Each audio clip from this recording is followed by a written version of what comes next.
તારીખ 28/1/2026ના રોજ Dhrol police station વિસ્તારમાં અપહરણનો ગુનો બનેલ હોય, જેમાં 5 વર્ષની બાળકીનું અપહરણ કરવામાં આવેલ હોય. ગુનો દાખલ થયા પછી તાત્કાલિક ધોરણે એલસીબી, એસઓજી, ધ્રોલ પોલીસ સ્ટેશનના PI, Kalavad town PI, Kalavad ગ્રામ્ય પીઆઈની અલગ અલગ ટીમો બનાવીને જે આરોપી છે તેમને શોધવાના પ્રયાસો હાથ ધરવામાં આવ્યા હતા. જામનગર જિલ્લામાં નાકાબંધી કરવામાં આવી હતી.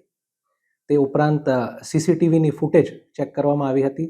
સીમ વિસ્તારમાં કોમ્બિંગ કરવામાં આવ્યું હતું તથા આસપાસના જે પણ ફરિયાદીની આસપાસના ઘર છે ત્યાં પૂછપરછ કરી નિવેદનો લેવામાં આવ્યા હતા. આમ આખો દિવસ વોચ તપાસમાં રહેતા ગઈકાલે ધ્રોલ ત્રિકોણબાગ ખાતે જ્યાં વાહન ચેકિંગની કામગીરી પણ હાથ ધરવામાં આવી રહેલ હોય, ત્યાં જે આરોપી છે અને ભોગ બનનાર છે તેમને હ્યુમન અને ટેકનિકલ ઇનપુટ્સના આધારે શોધી કાઢી તે જગ્યાએથી આરોપીને અટક કરવામાં આવ્યા હતા. આરોપીનું નામ છે કાજુ હટુભાઈ બુદેડિયા અને જે ભોગ બનનાર છે તેમને તાત્કાલિક ત્યાંથી નિવેદન નોંધી મેડિકલ તપાસણી અર્થે લઈ જવામાં આવેલ હતા.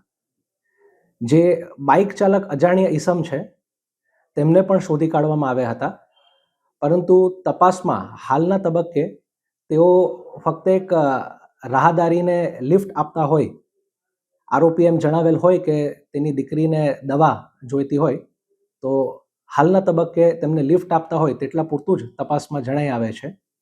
અને આ તપાસ આગળના સ્ટેજ પર હાલ આરોપી જે છે એમને રિમાન્ડ માટેની તજવીજ કરવામાં આવી રહી છે અને પૂછપરછ પણ જારી છે.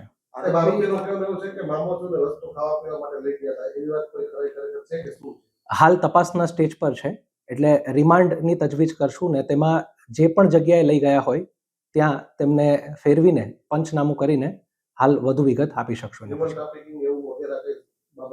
હાલ તપાસમાં એવું કશું જણાવતું નથી. આરોપી અને ફરિયાદી વચ્ચે શું સંબંધ?